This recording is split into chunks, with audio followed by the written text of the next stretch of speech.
oído hablar al ponente que ha hablado sobre educación. No sé a qué área pertenece, pero lo que quería preguntar es qué pasa con la educación de personas adultas.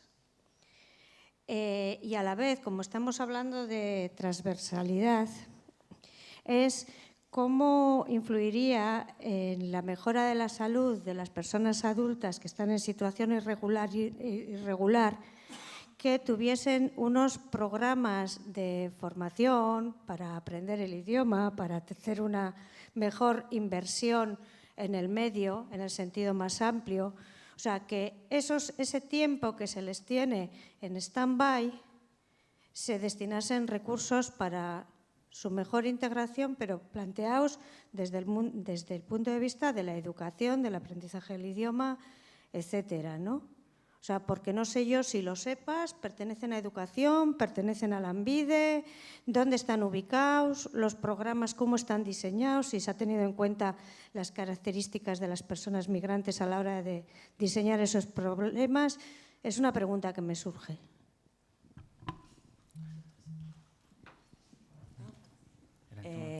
Bueno, muchas gracias por sus intervenciones. Soy Amaya García y soy profesora universitaria. Yo tengo dos preguntas que van más para el área de educación, yo creo. La primera sería saber cuál es la línea del Departamento de Educación en cuanto al mantenimiento de los distintos modelos lingüísticos, modelo A, D y demás, teniendo en cuenta pues, lo que suponen esas diferencias de cara a la integración de las personas. Y luego se ha mencionado que hay cierta orientación para las personas recién llegadas. Me gustaría saber qué tipo de orientación reciben de cara a que entiendan lo que supone escolarizar a sus hijos e hijas en un modelo u otro en esta comunidad autónoma. Muchas gracias.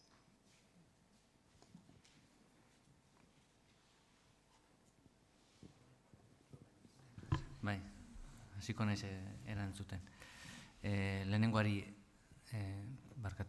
a la primera, respecto a EPA, EPA está dentro del sistema educativo, sí que tenemos nexos de unión con Lanbide. En cualquier caso, los centros de EPA, de educación de personas adultas, tienen todos ellos módulo de español y de euskera para extranjeros, es decir, que está específicamente diseñado para enseñar euskera o castellano como segunda lengua. No sé si eso responde a tu pregunta. Creo que iba por ahí.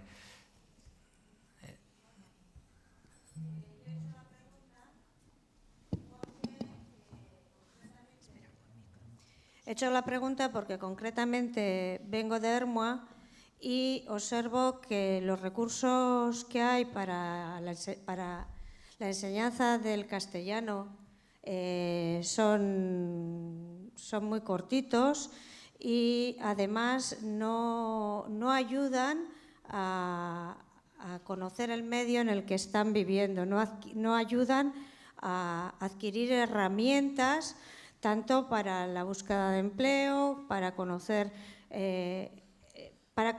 herramientas para la vida. Y eso lo vengo observando muy de cerca, es por eso que me surge la pregunta. Entonces, pienso que perdemos un tiempo precioso al que se le podía dar más sentido, mientras estas personas que llegan en situación de irregularidad,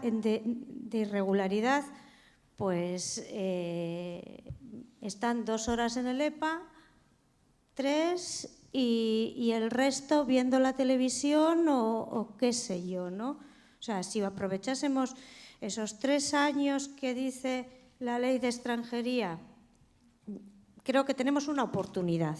Bien. Que la estamos desperdiciando. Los módulos de idioma para extranjeros son de 4 horas a la semana. En Ermua, no. Pues lo estarán haciendo mal, ¿eh? Son de 4 horas a la semana, incluso se pueden estirar hasta 6 u 8. Eso es lo que pone en la resolución. Además de eso, sí que existe formación para el empleo en Lanbide. Es decir, lo que no podemos hacer es coger a esas personas de la oreja y llevarlas al centro. Es decir, pero sí que hay instrumentos para ello y de hecho están funcionando y hay gran cantidad de grupos. Y respecto a los modelos lingüísticos, es una pregunta bastante compleja. Antes, cuando he hablado de diversidad, de la diversidad que tenemos ahora, he dicho que ha existido siempre esa diversidad, que no es nueva.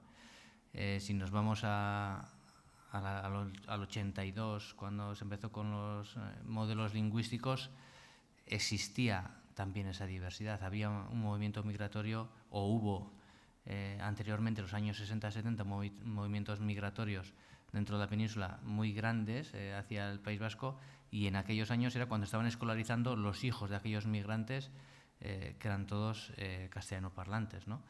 Y surgen en ese momento los modelos lingüísticos y en ese momento el sistema educativo hizo lo que no queremos que ocurra ahora, segregar al alumnado en base a las competencias lingüísticas que traía de casa.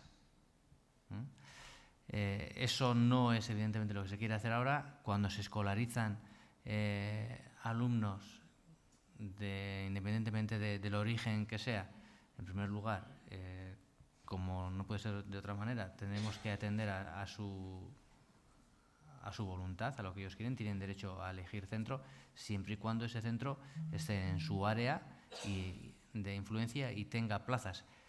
Y sobre todo en el de fuera de plazo, independientemente del modelo lingüístico. El modelo lingüístico no se tiene en cuenta a la hora de escolarizar fuera de plazo y dentro de plazo en base a las plazas. Y plazas en modelos que no sean hay pocas. Luego, ¿cuál es la política? También creo que iba por ahí tu pregunta, ¿no? ¿Cuál es la política del departamento a este respecto sobre el futuro de los modelos? Pues no sé si este es el foro para responder y mucho menos de lo que sí estoy seguro. Lo que sí sé es que yo no soy la persona que debe responder a esa pregunta. Y en cuanto a la orientación a las personas recién llegadas, pues es complicado acceder a esas personas y al nivel de información, no el que tú les puedes dar, sino muchas veces al que ellos quieren recibir. En las comisiones de escolarización y sobre todo en las oficinas de escolarización que se abren para el periodo de matriculación, a este respecto no hay ni una sola cuestión. Sobre esto no te preguntan. Son los que vienen fuera de plazo y sobre todo, no sé, no quiero marcar mucho menos de este foro cuando estamos hablando de diversidad y de transversalidad, pero son sobre todo determinados colectivos de inmigrantes los que sí se interesan mucho por el modelo. Otros solo quieren que sus hijos estén escolarizados. No sé si he contestado. Igual porque no saben las consecuencias. O sea, en lugar de esperar a que me pregunten... Ay, parca tú, perdón. Pero que igual, o sea, mi pregunta va... yo, si llego a un sitio que desconozco que los modelos sí tienen luego incidencia para un futuro para mis hijos, si yo lo desconozco, ¿cómo te lo voy a preguntar? Por eso de ahí mi pregunta de igual se está intentando ofrecer esa información sin que me la pregunten. Sí, se ofrece desde los centros, pero te aseguro que los que realmente preguntan y se interesan, que son los que van buscando modelo A, sí lo saben. Y son precisamente colectivos que lo que buscan es el A. Los que son sobre todo los de habla hispana. El resto de colectivos mayoritariamente se escolarizan todos en el D. Tengo los datos por modelos, por centros, todo eso existe y se presenta tanto en las comisiones de seguimiento del segundo plan de atención al alumnado inmigrante como en la comisión de educación del foro de inmigración. Vale. Kaixo. Bueno, mi pregunta viene al hilo de la misma pregunta de la compañera con respecto a cómo decidir en qué centro escolar matricular a los niños o las niñas. Y bueno, pues por un lado el tema que preguntaba la compañera de ese asesoramiento a mí también me parece muy importante. Y por otro lado, algo que estoy viendo en el día a día en mi trabajo también es la falta, por un lado, la falta de información que tienen estas familias con respecto a la importancia que tiene el euskera luego para conseguir una igualdad de oportunidades dentro de Euskal Herria. Y por otro lado también el tema del reparto del alumnado, ¿no? Que es un tema muy, muy duro y sobre el que hay que trabajar mucho, ¿no? Pero bueno, me gustaría preguntaros desde educación, ya sé que se están haciendo cosas, pero ¿qué visión tenéis sobre cómo informar a la gente para que no se segregue, para que, por ejemplo, no se disfrace de… los niños y las niñas no siempre se pueden matricular en los mismos colegios. Aunque los colegios sean públicos, hay unos que tienen unas cuotas que a veces vienen un poco camufladas con cuotas del AMPA, bueno, todo ese tipo de cosas que supongo que ya conocéis. Y si se va a hacer algo al respecto para que realmente esas familias y los hijos de esas familias tengan la misma igualdad de oportunidades a la hora, primero, de elegir un modelo que les beneficie en un futuro y, segundo, para matricularse en colegios que no sean al final guetos.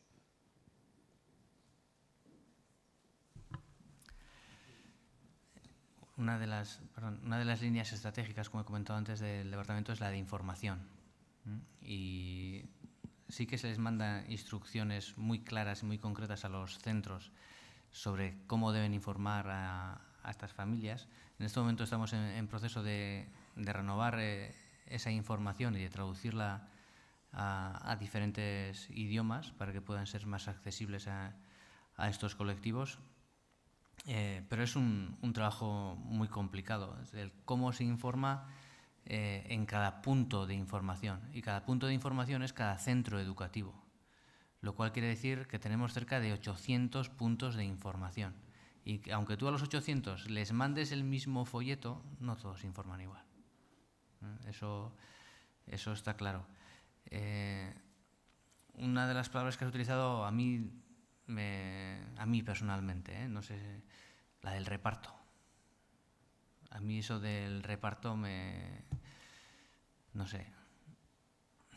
Las familias tienen derecho a elegir. Nosotros lo hacemos. Yo he llevado a mi hija al centro que he querido. La realidad es que la mayoría de las familias escolarizan a sus hijos en el centro que quieren.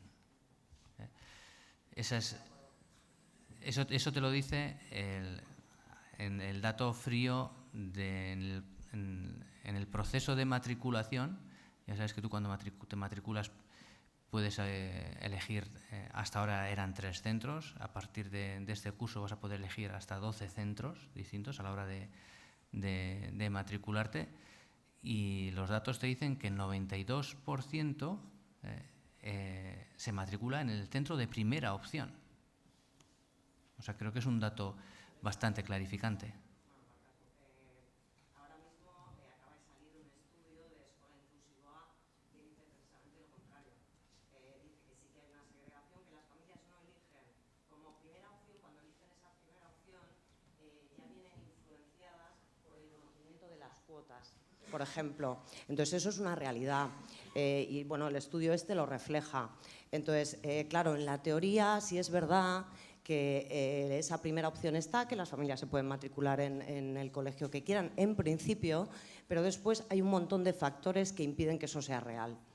Entonces, bueno, eso está ahí, es evidente, y yo creo que es importantísimo que se trabaje, porque al final es lo que va a hacer que en la educación y en los colegios haya una convivencia real y no tengamos colegios que tienen un 80%, como pasa en muchos ya en el País Vasco, que tienen un 80% de población inmigrante, y no es casualidad. Son escuelas públicas la mayoría, otras son privadas, pero que son pues pertenecientes a Kristau Eskola, que han hecho un poco intentar recoger al alumnado inmigrante. Bueno, pero es evidente que hay un reparto que no es equitativo. Entonces, bueno, yo creo que eso es importante, que desde las instituciones públicas primero que se vea y luego pues que se trabaje. Se está trabajando en ello, pero yo insisto que no me gusta la palabra reparto. Yo creo que hay una elección de centro que no es equitativa. Más que nosotros solo escolarizamos a los que vienen fuera de plazo. Es decir, pero dentro del plazo existe esa libertad de elección, donde no fuera del plazo ordinario, estos 2.000, 3.000, 4.000, esta cifra que va aumentando, esos son los que la primera matriculación las realiza la comisión de escolarización. Vale, mil esker. Primero agradecer desde luego el esfuerzo que estáis realizando. Mi pregunta va a ser, voy a centrarlo más en osakidetza y seguridad, ¿vale? Partiendo de lo que decía antes, de lo del trans, que nos va a llevar a multidisciplinaridad. Voy a partir de una idea, que cuando estaba haciendo la tesis doctoral me encontré con un nigeriano que era de formación psiquiatra, que se hacía la siguiente pregunta del tesis, ¿no? ¿Puede el sistema occidental, la ciencia occidental, curar a alguien que está poseído? Y voy a tirar por qué. Porque en este momento vemos que lo que es una diferencia cultural está siendo utilizada por mafias internacionales. Imaginaros que nos topamos con una nigeriana que trabaja a la noche en una de las rotondas de Vitoria, que es donde yo vivo, y que en determinado momento, esta mujer acaba de llegar hace un año, termina en Vitoria, trabaja con redes y es víctima de, vamos a decir, como te has dicho, violencia de género, encima trata, etc. ¿A qué voy? Que estas, sobre todo lo que es, en el caso de los africanos, religiones tradicionales, o el caso de la santería, vudú y santería, en muchos casos de las mujeres que están actuando en redes de prostitución, etcétera, etcétera, aparece eso, ¿no? Lo vemos en la prensa. Les hacen vudú. Y vuelvo a la pregunta de mi amigo, ¿no? Si tuviese que ir a osakidetza normalmente, tú que estás en el comité ético, aparte de certificados de virginidad, etcétera, etcétera, tenemos que incluir también exorcistas, porque es una cosa muy importante lo que estamos hablando, ¿eh? Estamos hablando de maras en este momento, todo lo que es el culto a la Santa Muerte, etcétera, etcétera, en México. Redes africanas que están utilizando eso. O sea, ¿puede la ciencia occidental curar a alguien que está poseído? Para los dos. Porque tiene implicaciones, quiero decir, muy importantes para ilustrar a qué nos estamos enfrentando cuando hablamos de interculturalidad. Me has dejado impactado. Yo provoco eso, en la universidad tenemos que hacer eso, sacar y provocar. Pero os quiero decir, porque después si quieres te digo la respuesta de la tesis y lo que dice la ciencia. Es que no sé ni por dónde empezar. Bueno, a ver, has hecho una pregunta muy concreta. O sea, que dicha va a incluir los exorcistas en su plantilla.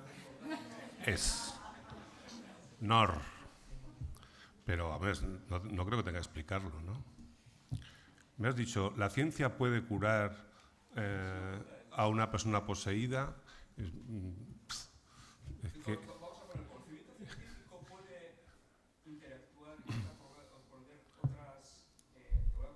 es que ya me lo has complicado bastante, ¿eh? Estrategia de medicina tradicional 2014-2023, para que veas que la OMS está abordando esto. ¿De medicina no tradicional o de medicina tradicional? Ya, es que hay medicina tradicional china, medicina tradicional india, medicina tradicional americana, medicina tradicional de los países subsaharianos, claro, hay muchas medicinas tradicionales.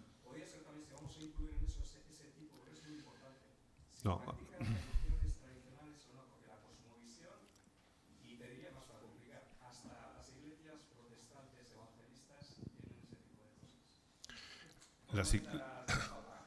Yo no soy psiquiatra. Te quiero decir que personas que manifiesten que están poseídas, pues evidentemente, aparte de su médico de familia, tendrán algún tipo de visita al psiquiatra. No lo sé, es posible, pero desde luego lo que no lo van a tratar es enviándole al exorcista. Eso no. Eso ya te lo aseguro. Porque claro, dice, ¿la ciencia puede tratar eso? Pues, no sé, es que es absolutamente antagónico. La ciencia no admite que haya exorcismo, porque la ciencia no admite que haya posesión diabólica, porque entonces, claro, me estás poniendo en una... Claro, además me lo has mezclado con una cuestión que sí que es terrible, y es las mujeres sometidas a amenazas de que se practique vudú con ellas o con sus familiares, y que con eso van haciendo todo el tránsito de violación tras violación desde Mali hasta Alemania, pasando por Bilbao. En Bilbao solo 4 días, luego van para allá. Y van con su único equipamiento, es un móvil, porque en el móvil es donde tiene al cherry de la trata que le está buscando. Y le está amenazando con vudú. Claro, que Osakidetza trate, no veo la manera, sinceramente, de verdad, ya nos gustaría. Osakidetza sí que intenta tratar a las mujeres que pueden acceder al sistema sanitario y que han conseguido salir de la trata. Y desde luego no las atiende ni con exorcistas, ni con psicoparanormalistas, atiende con los profesionales de la medicina tradicional occidental. Que no quiero con eso decir que no haya posibilidades de éxito en otras tradiciones, porque en realidad, ¿sabes por qué tienen éxito? Perdona que me enrolle. Otro tipo de terapias, ¿no? Orientales, como la acupuntura, o también occidentales, pero no académicas, como la homeopatía, etcétera. Porque en realidad la salud y la enfermedad concretamente, que es de lo que estamos hablando, de tratar, ¿no?, cosas que pueden ser patológicas. Desde luego, a una persona poseída no le digas que tiene una enfermedad, eso para empezar, como a cualquier persona con un trastorno mental grave, también es cierto. Bueno, a lo que iba. Pueden tener éxito porque en realidad la enfermedad, más allá de un constructo biológico, es un constructo psicosocial. Y por lo tanto, tiene tanto peso la parte psicosocial de la enfermedad como la parte que podemos ver en una analítica o en un escáner. Tanto o más. Entonces, evidentemente, cosas que puedan funcionar en ese ámbito pueden tener éxito. Lo que ya, como decía mi compañero, pregúntale al que lleve política sanitaria y tenga decisión si efectivamente eso justifica que en aras a una diversidad psicosocial que podamos tener aquí, es suficiente como para introducir en el sistema sanitario pues acupuntores, exorcistas, y todo este tipo de cuestiones. Esa es otra cuestión. Pero creo que estamos desviando la historia. La cuestión es que, y eso sí que lo he dicho, creo que, o por lo menos lo quería decir, que nuestra obligación como profesionales sanitarios es tratar a las personas en su constructo social, en su identidad cultural, y respetándola hasta cierto punto también. Porque todas las tradiciones no son admisibles, éticamente, ni socialmente, ni incluso legalmente. No deberíamos, porque es una petición que se ha hecho en el mundo occidental, estandarizar y, ya lo diré, mejorar las técnicas de ablación genital para que no haya tantas infecciones. ¿No? No, estamos hablando de lo mismo. Culturalmente hay padres que opinan que lo mejor para sus niñas es cortarles el clítoris. Eso es así. Nuestra obligación entonces, claro, entonces estaremos en un modelo multicultural, no intercultural. Nuestra obligación entonces es decir, vale, respetamos tu cultura y no solamente la respetamos y te permitimos que hagas lo que quieras en tu país, sino que en el nuestro te vamos a poner además urólogos y ginecólogos que van a practicar esto de una manera muy aséptica y no vas a tener infecciones. A ese hilo venía también el tema de la circuncisión, otras cuestiones. Entonces, lo que quería es ver también nosotros del constante cómo abordamos el mundo. Sí, quiero decir cómo abordas. Te voy a dar la respuesta de las tesis y lo que se ve en estos casos en la OMS. Lo que decía es que, claro, la cosmovisión es muy importante y nosotros estamos en una sociedad laica, ¿verdad? Entonces ese es el problema. Hay tres dimensiones que nosotros, o sea, tres dimensiones, piensa eso. Quiero decir, tres dimensiones que normalmente mucha gente de otras culturas tiene. Y le sumamos a la dimensión lo que es física, y nosotros mental, la espiritual. Entonces es un elemento muy importante aquí, el espiritual. ¿Y lo entiendes o no lo entiendes? Pero es lo que quería un poco transmitir con este tipo de ejemplos, que nos hace cuestionarnos muchas de las verdades que tenemos nosotros en nuestra sociedad occidental. Es lo que quería solo plantear. Bueno.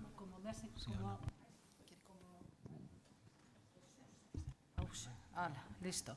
Como has interpelado también el tema desde la seguridad, evidentemente, si la ciencia no puede, calcula la policía. Pero, es decir, lo que la policía, cualquier tipo de fenómeno, y en este caso el de la trata de seres humanos, lo aborda en cuanto a que es una realidad delictiva.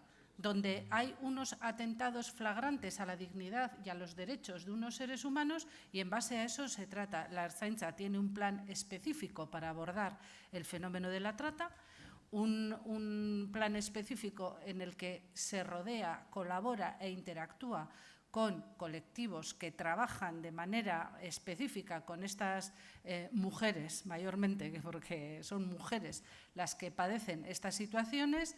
Y entonces el abordaje obviamente es en cuanto a fenómeno delincuencial, en cuanto a atentado a unos derechos fundamentales.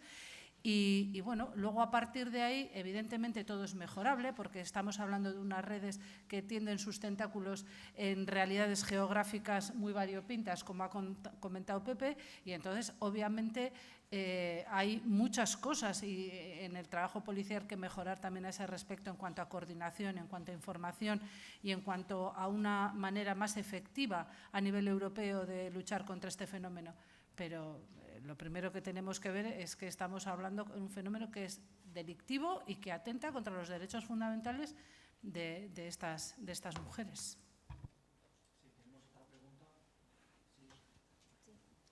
Hola, bueno, voy a aprovechar, mi pregunta era también para el representante del Departamento de Salud. Simplemente voy a abrir un muy breve paréntesis en relación a la intervención anterior.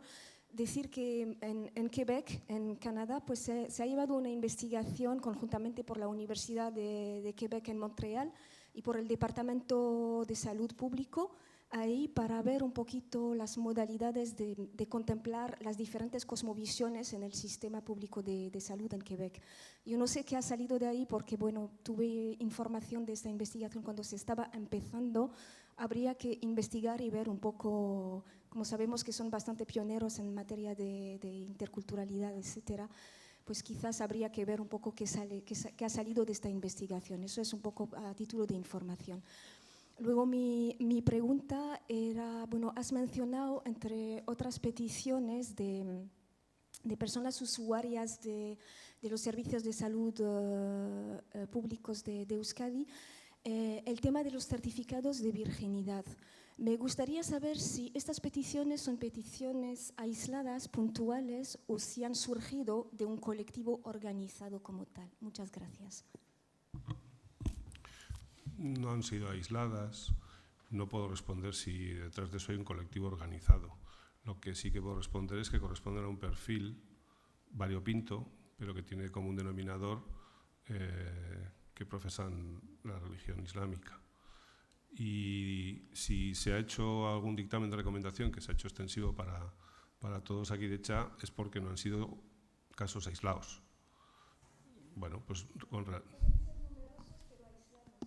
no. Lo que me interesa es que si han sido personas individuales, aunque haya sido importante la demanda, o si ha surgido de un colectivo organizado, una asociación de personas musulmanas, porque es muy diferente. Entonces, es lo que me importa saber. Gracias. Joder, no te podría responder con seguridad. Sí que te puedo decir que el informe que luego se hizo extensivo salió del Comité de Ética de Barrualde, Hospital de Galdacao. Porque en los centros de salud de esa zona tuvieron casos, pero también los tuvieron en Guipúzcoa y en Álava. Es decir, que no es un tema que lo podamos constreñir a un punto geográfico concreto. Si esto obedece a algún tipo de asociación que está detrás, no lo desconozco. La situación era que venían mujeres normalmente acompañadas por padres o hermanos pidiendo un certificado de virginidad. Y bueno, eso generó ciertas dudas a médicos de familia, de, bueno, esto qué hacemos y qué no hacemos. La conclusión del informe, es un informe que merece la pena ser leído porque contempla también cosmovisiones, pero claro, no podemos olvidarnos de para qué estamos en Osakidetza o en el Departamento de Salud. Y claro que los médicos tienen la obligación de certificar, pero tienen la obligación de certificar estados de salud. Y todos teníamos muy claro que la virginidad no es un estado de salud. Básicamente en eso se basa el rechazo. Aparte que luego técnicamente ni siquiera hay una manera de demostrarlo. No creo que tenga más detalles, ¿no? Pero bueno. Pero no te puedo decir si esto correspondía a la asociación X. Pero estaba diseminado, no es un tema en un solo sitio. Estaba y sigue estando.